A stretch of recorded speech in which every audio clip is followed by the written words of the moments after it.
Good afternoon, everyone. I would like to speak on infections on ECMO. This is one of the very important factors in the management of ECMO as it decides life and death for our patients. I have no financial relationships with ECMO related companies. My objectives during this talk are to emphasize the importance of controlling infections on ECMO, to relate the incidences of development of sepsis while an ECMO, prevention, how can it be done, antibiotic stewardship programs, and the dosing. As you understand this preliminary factor, you might be able to adjust better with your antibiotic practices. As you can notice, bacteria have appeared nearly 4.6 billion years ago, and they have been around us from that time. Man has appeared somewhere in the form of Homo sapiens around 2 million years and has been becoming more and more intelligent in the last 10,000 years. So we cannot ask the bacteria to die at once. It is not going to happen. We have to adapt and live around them. That is a way to survival. We have friendly bacteria and pathogenic bacteria as well in our environment. As a result of our antibiotic therapy, if a friendly bacteria gets killed, that would add to the problems too. Quorum sensing is the mechanism through which bacteria communicate with each other and help in the resistance plasmid transmission from one genera to the other, from one species to the other. So try to read about quorum sensing on YouTube also. Very nice videos are there. Go through them. It is extremely interesting. Infection is our biggest enemy, as you know. It causes economic losses, increasing morbidity and mortality, and our results could be much better without secondary infections happening. It also gives physician satisfaction. Why are the infections so important? Because they decide about the duration of ECMO. Once the patient gets infected, the duration of ECMO gets extended by up to 10 days or even more as well. They remind us about the need for introspection of our practices. Infection decide our success or failure of ECMO. Patient might pass away um, secondary to sepsis, drug-resistant sepsis, rather than the primary problem of ARDS. They are ever so important in a resource-limited countries because each day on ECMO also costs a lot for us. Infections are the reason why people need ECMO, and they can be acquired while on ECMO as well. Reminds us about hospital-acquired infections uh, and the need for focusing on the prevention strategies. Root cause analysis with open mind is very much necessary to make your ICUs free of pathogenic bacteria to the extent possible. Use effective antibiotics for the right duration, de-escalate, and reconsider starting antibiotics if the patient is likely to be developing sepsis once again. Prevent fungal infections too. The way we can suspect infection in any patient, more so on ECMO, are clinical measures. Um, but here, fever will not be a useful tool for us as we tend to um, alter the temperature of the blood coming back to the patient through the heat exchanger. Uh, White cells, platelets, C-reactive protein, procalcitonin, and blood cultures, they are the useful ones to suspect infection. Of course, blood cultures do take time, but they are the gold standard against which you compare the rate of infections. Here is the ELSO registry data showing culture positive cases in all the age groups, neonatal VV, pediatric VV, adult VV, pediatric and adult VA patients. And when the infection has happened in them, the percentage of survival has gone down to 40s to 50s, as you can see as from the international data. So, and when the white cell count is less than 1,500, then mortality rates are even much worse. and the survival rates are going down in those cases. In pediatric respiratory runs between 2017 to 2021, here the number of cases which showed survival following management on ECMO in case of viral pneumonia, bacterial pneumonia, pneumocystis pneumonia, and aspiration pneumonia are shown here. Similarly, here in the adult cases. Routine cultures are of no significance. We used to do them 20 years ago, but not any longer. Prophylactic antibiotics are also not indicated beyond treating an underlying infection. But to get to that stage, you need to have control on your microenvironment and make sure you are practicing all factors which prevent infection in your patients. Infection in ECMO cases in our country increase mortality by 20 to 40% in the Indian scenario, as we studied it in 2017. Morbidity also goes up. ECMO duration will increase by 1 week to 10 days if it is a treatable infection, if not even further. If it is a drug-resistant infection, it would be much longer. Multi-drug resistant flora will develop with their after effects on multi-system failure as well. So one has to be very careful in preventing infections and treating infections too. There are not many studies available in the Indian literature. When you read about sepsis on ECMO, there is a need for more and more publications coming in this sector. Common infections nowadays are more of gram-negative than the gram-positive. Fungi can develop as well, multi-drug resistant strains and viruses are being seen. The risk factors for sepsis are ventilator-associated pneumonias, bloodstream-associated infections, and catheter-related infections. It varies with ICU protocols and antibiotic prescription practices.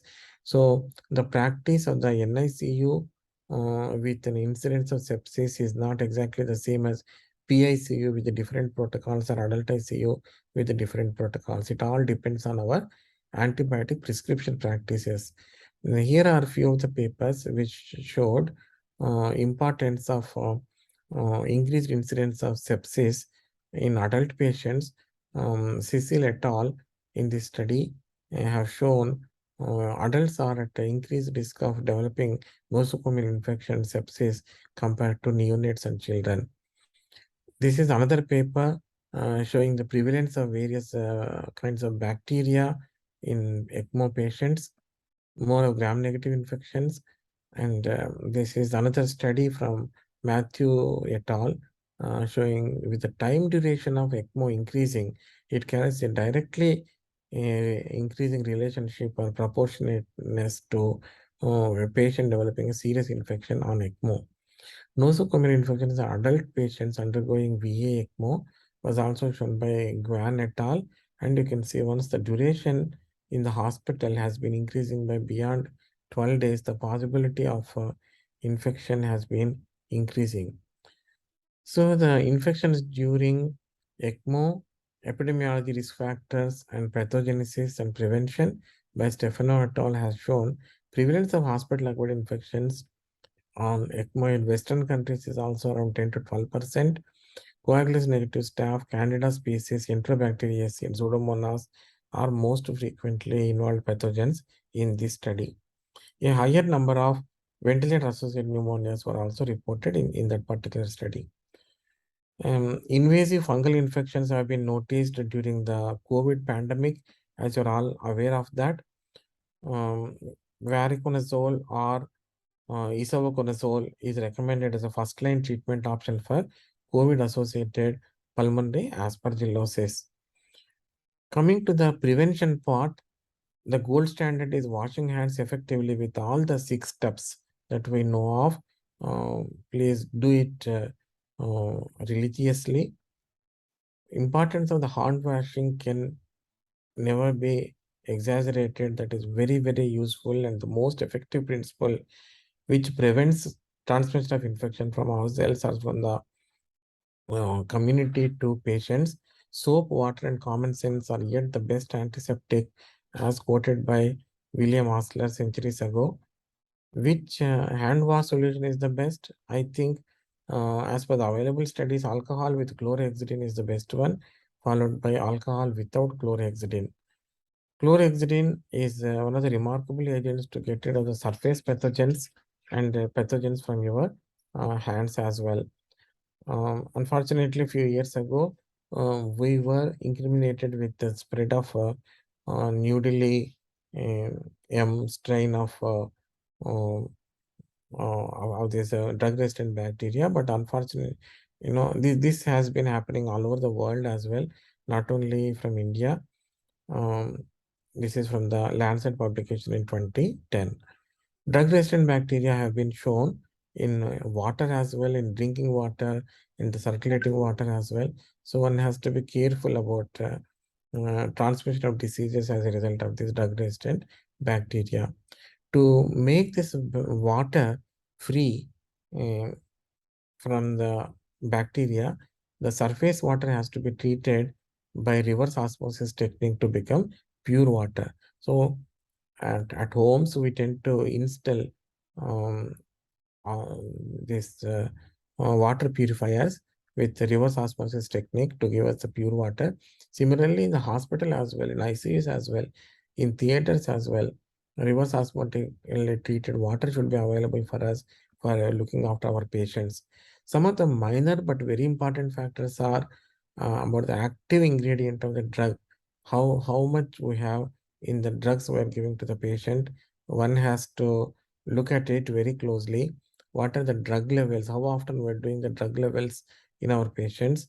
I know we are working under resource limited conditions, but drug levels are important too. Hepatotoxicity, nephrotoxicity have to be monitored.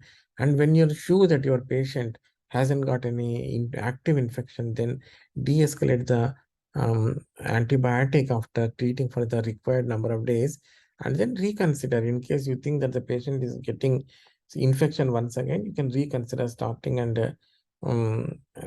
antibiotics and evaluating your patients, but don't continue on antibiotics for the entire length of the ECMO duration. That too, very high spectrum antibiotics, which leads to multi-drug resistance as well as fungal growth also. So, in selective cases, fungal prophylaxis may also be needed.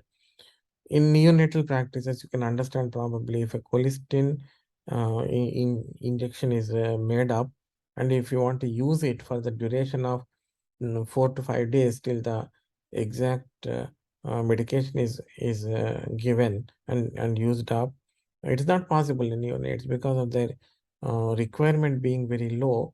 You tend to give smaller volumes. So the advice is, once the medicine is reconstituted, use it for the duration it is allowed, but not till the medicine is exhausted. Measures like this are quite useful for cleaning our hands before touching the patient, and you should never ever allow any uh, referring doctor or some high profile doctor or someone else coming and touching your patient without cleaning their hands. The nurse should be empowered as well. At Krishna Institute of Medical Sciences, we were using this sort of methodology for safeguarding our central venous lines.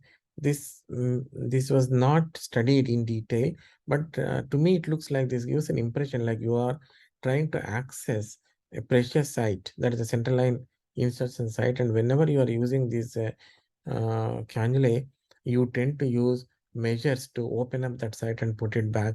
That way, it emphasizes more and more importance. Things like that, suction bottle holding up some stuff inside and growing the bacteria over there. And when you are doing ultrasonography or echocardiography, as these probes should not be treated with alcohol, you tend to put them back again. They may have bacteria lingering on them. The way to prevent is if you can put a glove with gel inside as a cover for this probe, use it on the patient and throw off the glove afterwards. That should be good enough for you for preventing direct transmission of bacteria onto the probe. So surfaces like this, which are commonly accessed, have to be cleaned during every shift as well. And I like this gowns as plastic aprons. So before touching a patient, you should be wearing them. These are extremely low cost measures for preventing infection. Using the gloves for examination of the patient has been shown to be preventing the infection by 25% in studies. So these are low cost measures that one can use. Here you can see one of the examples. This patient has been dressed and unintentionally the dressing has been left over here. Now this surrounding area on the bed has been infected, and even though this material has been cleaned from there, once you go and touch this stuff with your dress, you are going to infect yourself, which you can pass it on to the other patients as well. So wearing the um, low cost plastic aprons, as I have shown before, will be helpful in accidents like this. Rethink about the ways we are functioning with respect to preventing infection in our country. Modification of our behavior is the most important, working at a cost. Physician's will is the most important determinant in treating infection and avoiding antibiotic abuse and preventing resistant bugs from my point of view. Antibiotic stewardship programs have to be strictly adhered to, and they're very useful in preventing drug-resistant bacteria.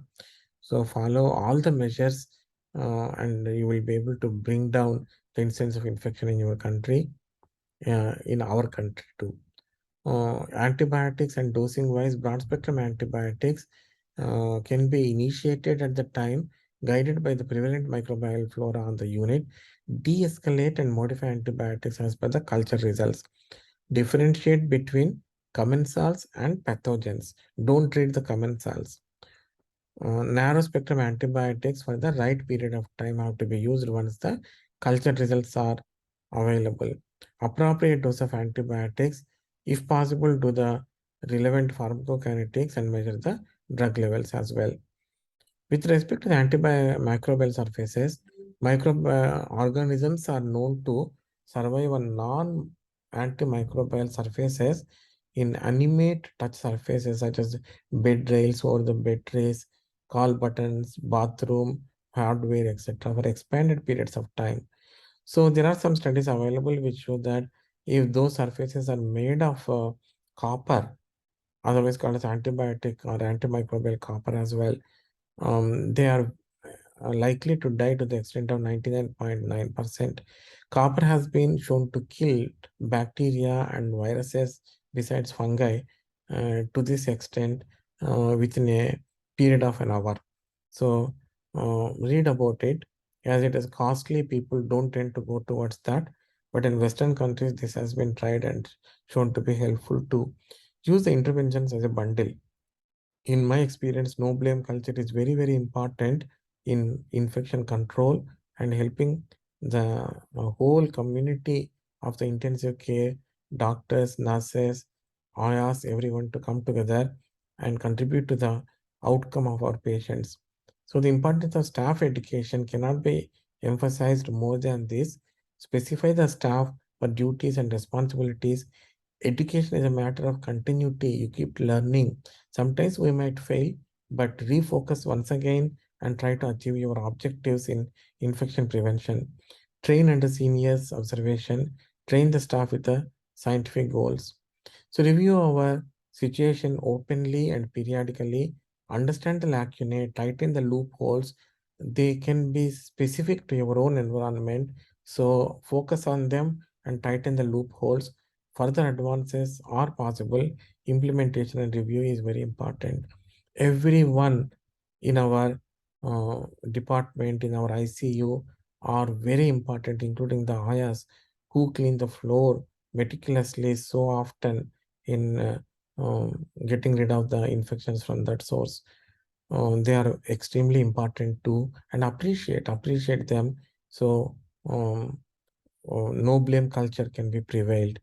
For me, as the manager looking after infection control issues on my unit, standing in a corner and observing the behavior of various personnel working has taught a lot about how infections can be spread from person to person. They could be and non-intentional. Most of the times they are non-intentional, but they tend to spend they tend to spread infections. So you can understand better by watching people. So the take-home message is hand hygiene is the most important. Control your microenvironment, change the way we do things, antibiotic de-escalation when they are not needed, no blame culture, and examining the cost effectiveness of interventions is important. Use interventions as a bundle. Do ECMO in a place where infections are to the minimum. In our daily lives, we consider operation theater as the best place for doing surgeries, as we have zero tolerance to infections in the ICU. So, do ECMO in such an environment. Convert your environment, your microenvironment, into such places like operation theater with the same standards. So that is what I want you to focus upon. Thank you very much for patient listening, and I stop my talk here. If there are any questions, I'm very happy to answer.